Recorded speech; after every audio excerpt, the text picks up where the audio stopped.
Buenas tardes con todos. No sé si se me logra escuchar.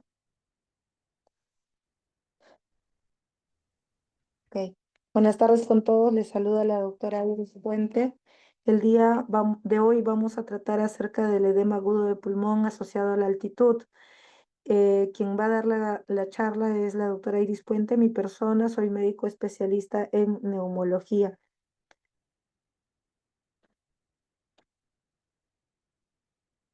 Recuerden que para poder hablar de un edema agudo en la altitud de pulmón, tenemos que recordar cuáles son las definiciones de altitud.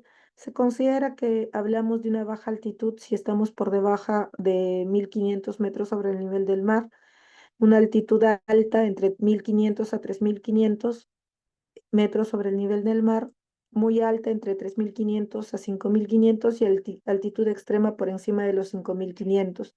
¿Por qué esto es importante? Porque a medida que vamos ascendiendo en altitud, según el nivel geográfico en el que nos encontremos, van a ir presentándose diversas patologías. El famoso mal de montaña agudo con la cefalea, malestar general, náuseas, etcétera, más conocido como soroche, y en sus formas severas los problemas asociados al edema agudo de pulmón, que se da por encima de los 3000 metros sobre el nivel del mar, e incluso el edema cerebral asociado a la altitud. Todo esto podría ser prevenible si es que tenemos las siguientes consideraciones de las cuales vamos a seguir hablando. Estos problemas, en realidad, netamente el edema de pulmón asociado a la altitud es baja la incidencia, más o menos uno en 10.000 habitantes. Ahora, debemos recordar también que la composición del aire en el medio ambiente va a tener diferentes componentes de gases, entre la que más va a predominar es el nitrógeno con un 78,09%, seguida del oxígeno con 20,93% y luego otros gases como el argón, dióxido de carbono, entre otros. Esto es importante recordar, pese a que el nitrógeno es el gas más abundante en nuestro medio ambiente, sabemos que este no va a difundir en nuestro organismo. Esto se debe de que esta presión parcial o la concentración de este gas en nuestro cuerpo va a ser semejante a la del medio, es por eso que no difunde, diferente del oxígeno y el dióxido de carbono. Además, debemos recordar ya netamente cuando hablamos de la concentración del gas en el medio ambiente, vamos a ver que si yo hablo de la concentración de oxígeno en el medio ambiente en los diferentes puntos de altitud, esa va a ser la misma, es decir, 21% va a ser la concentración de oxígeno independientemente de la altitud de la que yo me encuentre, es decir, eso no va a variar. Y eso traducido en presión atmosférica va a ser igual a ese 21% multiplicado por la presión atmosférica de la altitud, que eso es lo que sí varía, la presión atmosférica del gas, diferente de la concentración que siempre es el 21%. Ahora, recordemos también que a medida que vamos ascendiendo en altitud, la presión barométrica va a ir disminuyendo, y eso va a hacer que también haga una alteración de la presión parcial de los gases, como la del oxígeno que íbamos viendo. Entonces, vemos que según la altitud, en la tabla a la derecha, a 3000 metros sobre el nivel del mar, que es en La Oroya, en Perú, nos vamos a encontrar más o menos a 522 milímetros de mercurio y la presión parcial del oxígeno a ese nivel va a ser 21% por esa presión barométrica de 522, que suele ser 109 milímetros de mercurio. Si lo comparo en Caracas, que va a ser a 1000 metros sobre el nivel del mar, a una presión barométrica de 674, la presión parcial del oxígeno, que sería 21% por 674 milímetros de mercurio, eso es 141. Vemos que la presión de oxígeno va a ser mucho mayor en niveles menores de altitud comparado a los puntos más altos. Y eso explica una de las famosas causas de la caída de la cascada del oxígeno en nuestro sistema respiratorio. Entonces, Hace un momento les hablaba de la caída de la cascada de la presión parcial del oxígeno en el sistema respiratorio. Uno, según el punto de altitud en la que nos encontremos, la presión va a variar y esto por la presión barométrica. Si a eso le sumo que al inspirar el aire ambiental, vamos a tener el efecto del vapor del agua sobre la vía respiratoria alta. Recuerden que la presión del vapor de agua son 47 milímetros de mercurio en promedio. Entonces, cuando nosotros calculemos en cierto punto geográfico la presión del vapor, la presión de oxígeno en la vía aérea superior, a esto vamos a tener que hacer el siguiente cálculo. Hace un momento hablábamos que la presión parcial del oxígeno era la presión atmosférica menos, multiplicado por 21%. Ahora, como estamos hablando de que va a haber el efecto del vapor de agua sobre la vía aérea, tenemos que restarle esta presión de vapor de agua, es decir, la presión atmosférica menos la presión de vapor de agua, que son 47 milímetros de mercurio, y todo eso lo voy a multiplicar por 21%, y eso va a ser el reflejo del cálculo de la presión parcial del oxígeno a nivel de la vía aérea superior. Por ejemplo, en La Paz, a 3.000 metros sobre el nivel del mar, tenemos una presión atmosférica de 520 milímetros de mercurio y la concentración decíamos que es la que no varía, que es 21% en cualquier nivel. Entonces vamos a calcular la presión parcial del oxígeno de la vía aérea superior a nivel de La Paz. Sería la presión atmosférica, que son 520 milímetros de mercurio, para calcular en la vía aérea superior tenemos que restar el efecto del vapor de agua, que son 47 milímetros de mercurio. Entonces, 520 menos 400, menos 47 milímetros de mercurio, todo eso lo vamos a multiplicar por el 21% y eso me va a generar una presión de vapor de agua a nivel de la vía aérea superior. Y si hacemos ese comparativo en los diferentes puntos, veremos que la presión parcial del oxígeno en la vía aérea superior va a ir variando según ese punto. Por ejemplo, en La Paz, la presión de vapor, la presión del oxígeno en la vía aérea superior ya no va a ser 109 como la del medio ambiente, sino va a ser 99 por el efecto del vapor de agua. Si hago el mismo cálculo en otros puntos de geográficos, como por ejemplo a 0 metros sobre el nivel del mar, en donde estamos a 760 milímetros de mercurio, con la presión parcial del oxígeno del medio ambiental será 159, porque 760 por 21% salen 159. Pero si le resto los 47 milímetros de mercurio, será 760 menos 47 multiplicado por el 21% y eso saldrá 159. Entonces, la presión parcial del oxígeno a nivel de la vía aérea superior va a disminuir por el efecto del vapor de agua. Ahí tenemos el primer efecto dentro de la cascada, de la disminución de la cascada de la presión parcial del oxígeno. Pero no solo el efecto del vapor de agua tenemos sobre la vía aérea superior para que caiga la presión parcial del oxígeno al final, sino que vamos a tener un segundo efecto, que es el efecto del CO2. Se dice que el CO2 va a ocupar un volumen más o menos de 5,8% a nivel alveolar. Este volumen va a tener un impacto sobre el volumen total del oxígeno. Entonces, la ocupación de este volumen va a la ocupación de este volumen de CO2 va a representar el segundo efecto de por qué la presión del oxígeno disminuye a nivel alveolar. Entonces, ¿cómo se calcula esto? Esto se va a reflejar a través de la siguiente fórmula. La presión del alveolar del oxígeno va a ser la presión atmosférica menos la presión de vapor de agua, todo eso multiplicado por el 21%, menos ese efecto del CO2, que es la presión alveolar del CO2 sobre una constante R, que suele ser más o menos 0,8 por lo general. Entonces, ¿cómo calculo eso? En los diferentes puntos voy a ver que la presión alveolar del oxígeno va a ir variando. Si aplico la fórmula que acabo de mencionar, vemos que a nivel de La Paz, la presión inspirada de oxígeno o la presión inspirada de oxígeno era de 99 milímetros de mercurio. a ese nivel la presión alveolar del CO2 es de 27. Si le resto a la presión inspirada de oxígeno la presión alveolar del CO2, vamos a tener que la presión alveolar del oxígeno va a ser de 72. Vean que a nivel de vía aérea superior, la presión de inspirada de oxígeno era de 99 y a nivel del medio ambiente era de 109.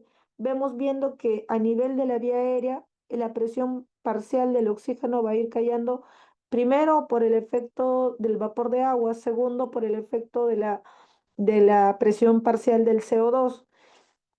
Y de esta manera vemos que la presión parcial del oxígeno a nivel del alveolo va a ser mucho menos comparado a la del medio ambiente.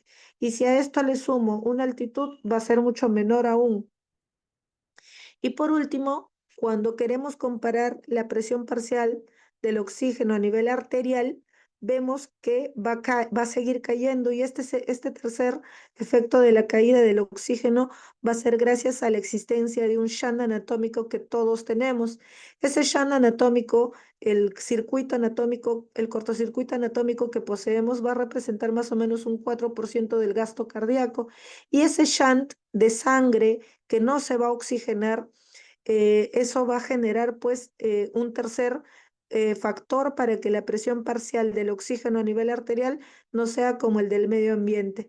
Y de esta manera vemos pues que la presión parcial del CO2 a nivel arterial va a ser de 40 y de la presión parcial del oxígeno de 99 en promedio. Entonces, vamos viendo que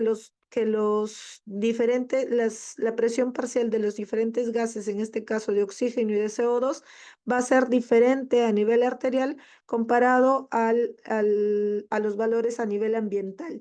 Y esto gracias a los tres factores que acabo de mencionar. El primero, que es el efecto del vapor de agua. El segundo es por el efecto de la presencia del CO2 y el tercero, gracias al efecto del shunt anatómico que poseemos, que suele ser un 4% del gasto cardíaco. Ahora, ¿por qué todo esto es importante? Porque si ya a nivel del mar hay esa variación importante de la presión parcial del oxígeno a nivel alveolar y arterial comparado a la del medio ambiente, si eso lo llevamos a puntos más altos del geográficos, esa caída del oxígeno va a ser mucho mayor. Es por eso que cuando nosotros viajamos a grandes altitudes sin una previa adaptación y aclimatación, podemos experimentar una rápida caída de esta presión parcial de oxígeno en altitud. Y eso es lo que nos va a llevar como respuesta a hiperventilar y a barrer con el CO2.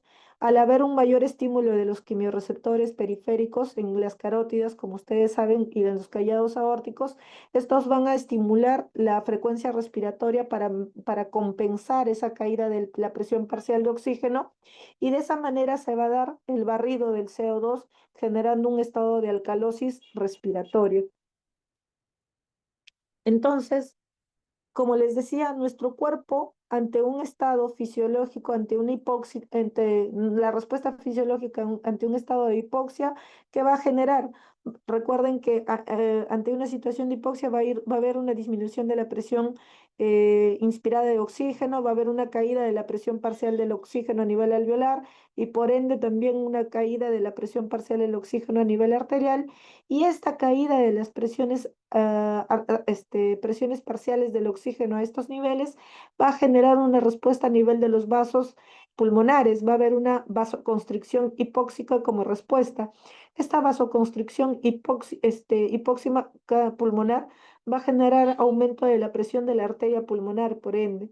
Además, va a haber una mayor respuesta simpática. Esta mayor respuesta simpática va a generar un aumento de la frecuencia cardíaca, del gasto cardíaco, una mayor presión arterial.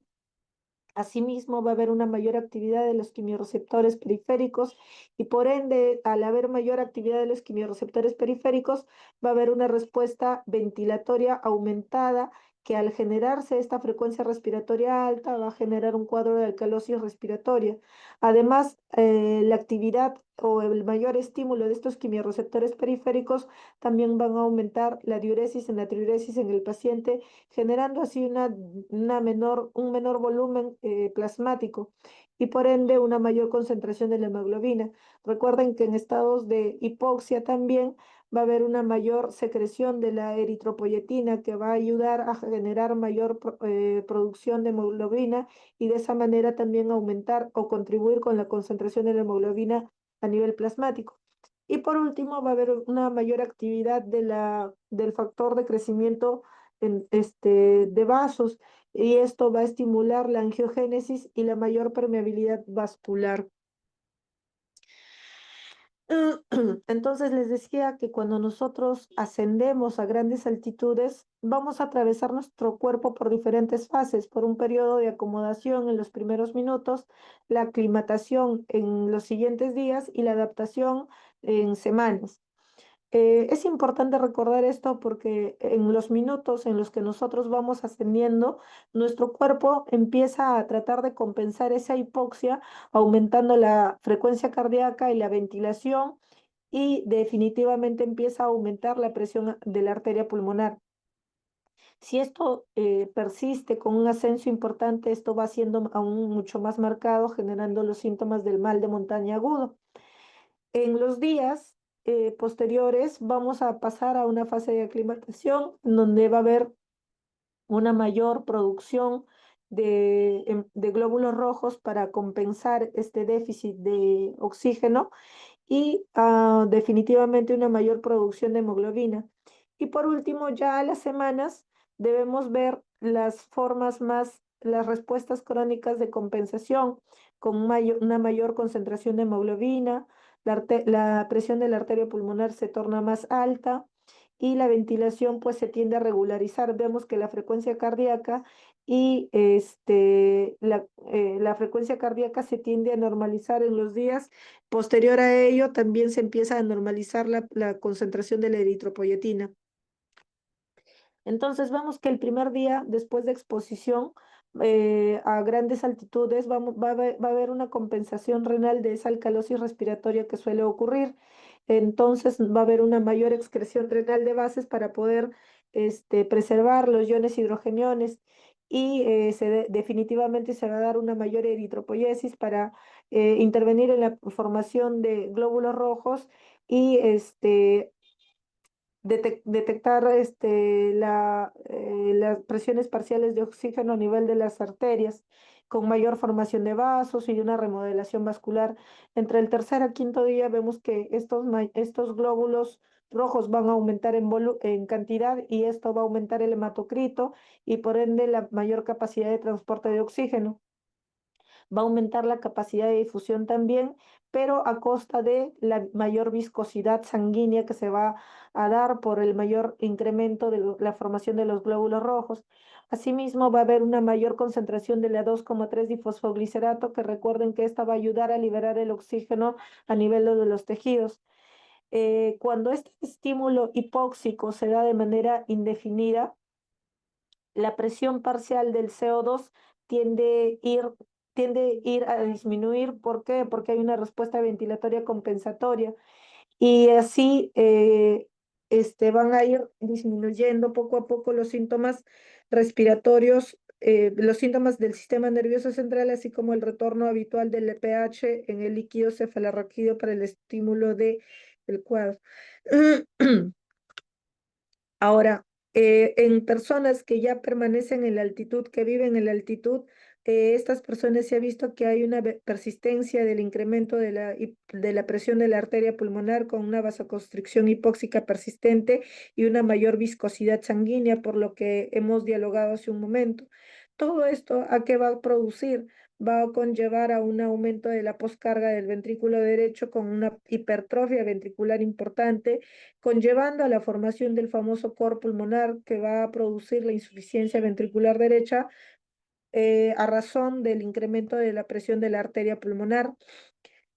Una exposición crónica a la hipoxia va a conllevar a que haya el músculo liso de las arterias pulmonares se tienden a hipertrofiar y esto incrementa la presión de las arterias pulmonares y va a conllevar a que veamos pues los pacientes con mayor, mayor presencia de los signos de mayor como rubicundez y por la presencia del incremento de los glóbulos rojos, pues estos pacientes van a tener las palmas mucho más marcadas con un enrojecimiento por el incremento de los glóbulos rojos, etcétera. Entonces, vemos que en altitud va a haber una hipoxia hipovárica que va a conllevar a tres problemas principales. El famoso mal de montaña agudo, con sus formas severas, con el edema de pulmón o el edema cerebral agudo asociado a la altitud. Muchos de los síntomas, perdón, muchos de los cambios fisiológicos ya se producen por encima de los 1500 metros sobre el nivel del mar, pero ya por encima de los 2500 metros sobre el nivel del mar podemos ir experimentando el famoso soroche o mal de montaña agudo. El soroche o mal de montaña agudo es el cuadro en el cual el paciente va a experimentar cefalea asociado a anorexia, náuseas, sensación de falta de aire, malestar general e incluso va a verse alterado el sueño. Es lo que nosotros conocemos como el famoso soroche. Esto se suele producir por encima de los 2500 metros sobre el nivel del mar y se puede producir en aquellas personas que no han sido aclimatizadas. En quienes voy a ver más marcado este cuadro y quienes son más propensos a tener estos cuadros de soroche, en aquellos pacientes extremos de la vida, como los ancianos o los pequeños, en las mujeres por el tema hormonal, en los obesos, ya de por sí recuerden que las personas obesas tienen el síndrome de la apnea obstructiva del sueño, entonces todo esto se complica en altitud y mucho más aún aquellos pacientes que hacen ascensos rápidos y definitivamente si ya han experimentado cuadros previos en viajes anteriores. Ahora, si a estos síntomas del soroche le agrego la tos seca de esfuerzo en el inicio, presencia de crépitos, presencia de cianosis, tos con flema rosada, pospumosa y la pérdida de la resistencia a la actividad, podemos pensar el cuadro de el edema agudo de pulmón asociado a la altitud. Esto realmente se produce por encima de los 2 días después de exposición a 3000 metros sobre el nivel del mar. Este cuadro incluso puede ser confundido con una neumonía porque en algunas situaciones puede incluso presentarse con fiebre y en esas condiciones muchas veces lo confundimos con neumonía y vemos que lo manejamos como un cuadro neumónico y vemos que el paciente no va mejorando. Tenemos que tener una alta sospecha si tenemos el antecedente de que el paciente ha hecho un ascenso rápido por encima de los 3000 metros y a los 2 días de haber sido expuesto a esta altitud empieza a presentar, además de la cefalea, síntomas de los que acabo de mencionar. Entonces, recuerden que el edema en la altitud no solo vamos a ver el mal de montaña agudos o el famoso soroche, sino que podemos evidenciar cuadros de edema asociado a la altitud a nivel cerebral y a nivel pulmonar. Cuando sospecho de un edema agudo de pulmón asociado a la altitud en aquel paciente que además de los síntomas del soroche o del mal de montaña agudo, empiezan a presentar disnea, crépitos, ortopnea, presentan cianosis, tos con flema asalmonada o rosada, puede haber taquipnia, puede haber fiebre, puede haber edema o crépitos propios del edema, entre otros. Siempre hacer la disquisición entre situaciones de infección u otros y no pasar por alto este potencial diagnóstico. El riesgo va a aumentar a medida que voy haciendo ascensos rápidos a grandes altitudes. Se dice que la incidencia más o menos rodea del 0,2% si ascendemos a por encima de 4500 metros en 4 días y aumenta hasta en un 6% si el ascenso a este nivel es en 1 a 2 días y la incidencia puede ser de 2% si ascendemos a 1500 metros en 7 días o hasta en un 15% si se asciende a 5000 metros a 5.500 metros si ya se hace en menor tiempo, es decir, en 1 o 2 días.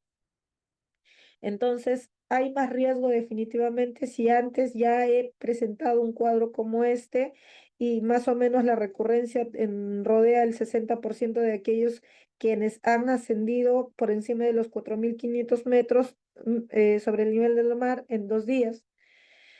La mortalidad puede llegar al 50% en las personas en quienes no se identifica este cuadro. Les mencionaba que muchas veces lo confundimos como un cuadro de neumonía por la presencia de fiebre que pudiese existir. Y este es un edema de pulmón no cardiogénico, que se da en respuesta netamente por la vasoconstricción pulmonar hipóxica exagerada que se da, y esto va a generar pues una fuga capilar alveolar hemorrágica como asociada a una respuesta inflamatoria marcada. Recuerden que a grandes altitudes no solo vamos a tener la disminución de la cascada del oxígeno que acabamos de mencionar, sino que también a grandes altitudes va a haber una menor humedad, una mayor deshidratación por la exposición a a rayos ultravioletas que incluso pueden estar asociados a queratitis, y recuerden que la temperatura va a ir cayendo también asociado a cuadros de hipotermia. Entonces, los factores de riesgo que vamos a tener para presentar el edema de pulmón asociado a la altitud va a depender de los riesgos. Va a ser de bajo riesgo si hay un ascenso lento de menos de 500 metros por día por encima de hasta los 2.500 metros sobre el nivel del mar. Situaciones en donde no haya tenido historia previa de este evento, o eventos como el mal de montaña asociado a la altitud, o el edema de cerebro asociado a la altitud. Definitivamente el riesgo va a ser mucho mayor si yo hago un ascenso rápido por encima de los 500 metros por día, por encima con altitudes finales de por encima de 4.000 metros sobre el nivel del mar, o si ya tuve eventos previos semejantes a esta que me haga recordar la recurrencia de hasta un 60%. El tratamiento. ¿Qué tratamiento debemos usar en los pacientes en los que hemos identificado un mal de montaña agudo? Definitivamente, entre todas las medidas que podamos optar, el descenso lo más pronto posible en estos pacientes identificados es lo que les va a salvar la vida. Mientras vamos haciendo el descenso, vamos a ir administrando oxígeno complementario, y si tuviéramos una cámara hiperbárica que se pueda usar durante el descenso, pues sería lo más ideal. En términos de drogas, a la par del suplemento del oxígeno y de la cámara hiperbárica, podríamos usar nifedipino como como medida medicamentosa de 60 hasta 80 de 60 a 80 miligramos, y nifedipino de acción de liberación prolongada. Esto podemos repetirla en varias dosis hasta que lleguemos al punto de menor altitud, y pudiésemos usar otras opciones como los beta-2 agonistas, ya con de menor nivel de evidencia. Incluso en algunas literaturas te hablan de los diuréticos y el uso de la dexametasona. Pero recuerden que una de las medidas principales para el manejo del edema agudo de pulmón es el descenso pronto hacia altitudes inferiores, asociado al uso complementario del oxígeno, de ser posible el uso de la cámara hiperbárica y definitivamente el uso del nifedipino. Hasta acá, dudas, preguntas, doctores.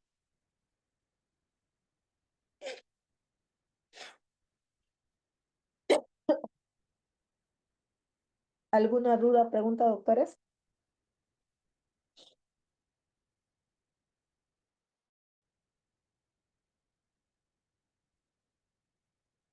¿Aló? No, doctora, todo claro.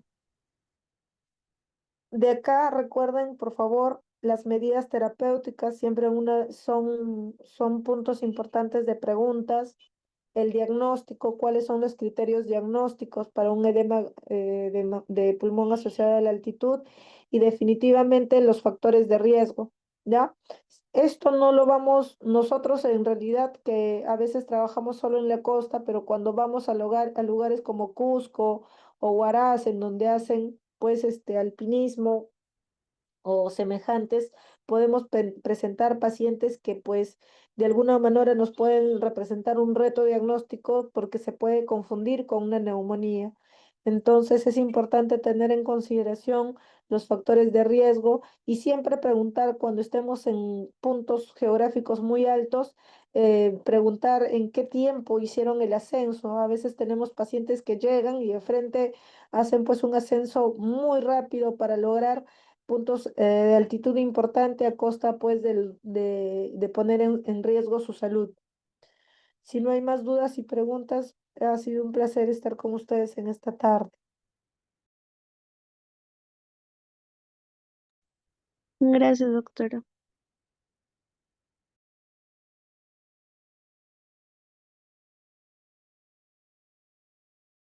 Muchas gracias, doctora.